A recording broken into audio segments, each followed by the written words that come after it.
ओवैसी साहब को अक्सर लगता है कि भारत में अल्पसंख्यकों पर अत्याचार हो रहा है, लोकतंत्र खतरे में है, जिसे लेकर समय समय पर वो केंद्र सरकार को आड़े हाथों लेते रहते हैं। एक बार फिर से उन्होंने पीएम मोदी पर निशाना साधा है।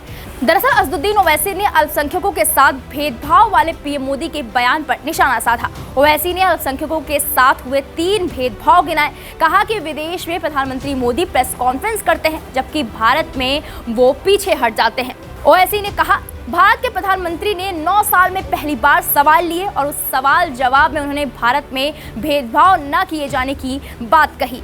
मणिपुर में 300 गिरजाघरों को जला दिया गया, वो भेदभाव नहीं है। सीए का कानून भेदभाव के आधार पर बना। भाजपा के पास 300 मंत्री हैं, जिसमें एक भी मुस्लिम नहीं है। ये भेदभाव की मिसालें हैं। पीएम विदेश में एक प्रेस कॉन्फ्रेंस करते हैं, भारत में पीछे क्यों हट जाते हैं?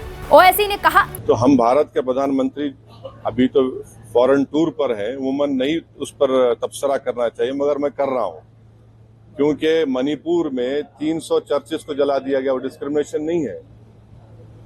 मणिपुर में पुलिस एकेडमी से 50,000 से ज्यादा एमुनेशन गोलियां चोरी हो गई, 4,000 ज्यादा हथियार लूट के लेकर चले गए। वो डिस्क्रिमिनेशन है। क्या डिस्क्रिमिनेशन नहीं है कि CAA का कानून मोदी सरकार ने बनाया सिर्फ रिलीजन की बुनियाद पर? डिस्क्रिमिनेशन की निशानी है। तीसरा डिस्क्रिमिनेशन की निशानी यह है कि आपने मौलाना आजाद फेलोशिप को बंद कर दिया। हमारे अल्पसंख्यक समाज के बच्चे अपना फेलोशिप कर पाएंगे न PhD कर पाएंगे।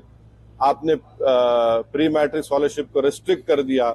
दरअसल पीएम मोदी और अमेरिका के राष्ट्रपति जो बाइडेन ने प्रेस कॉन्फ्रेंस को संबोधित किया। दावा किया जाता है कि पीएम बनने के बाद मोदी ने पहली बार प्रेस कॉन्फ्रेंस से पत्रकारों के सवालों के जवाब दिए। पीएम मोदी से अमेरिका के व्हाइट हाउस में पत्रकार ने सवाल किया, भारत हमेशा से खुद को बड़ा लोकतंत्र कहता रहा है, लेकिन मानवाधिकार संगठन कहते हैं कि आपकी सरकार ने धार्मिक रूप से अल्पसंख्यकों के साथ भेदभाव किया।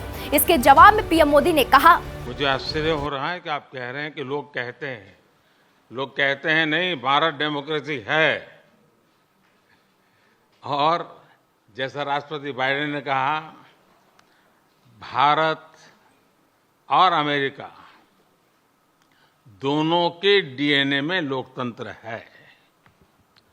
लोकतंत्र हमारा स्पिरिट है, लोकतंत्र हमारी रगों में है, लोकतंत्र को हम जीते हैं और हमारे पूर्वजों ने उसको शब्दों में ढाला है संविधान के रूप में।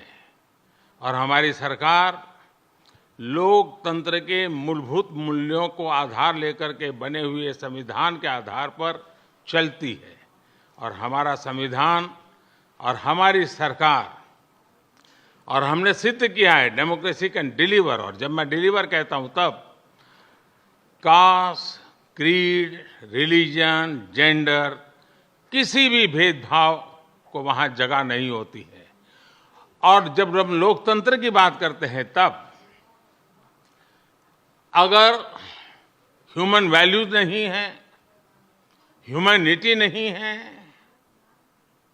ह्यूमन राइट्स नहीं है, फिर तो वो डेमोक्रेसी है ही नहीं।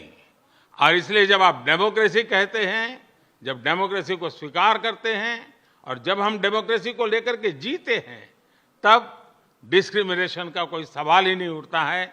और इसलिए भारत सबका साथ, सबका विकास, सबका विश्वास, सबका प्रयास, उन मूलभूत सिद्धांतों को लेकर के, और इसलिए हम चलते हैं।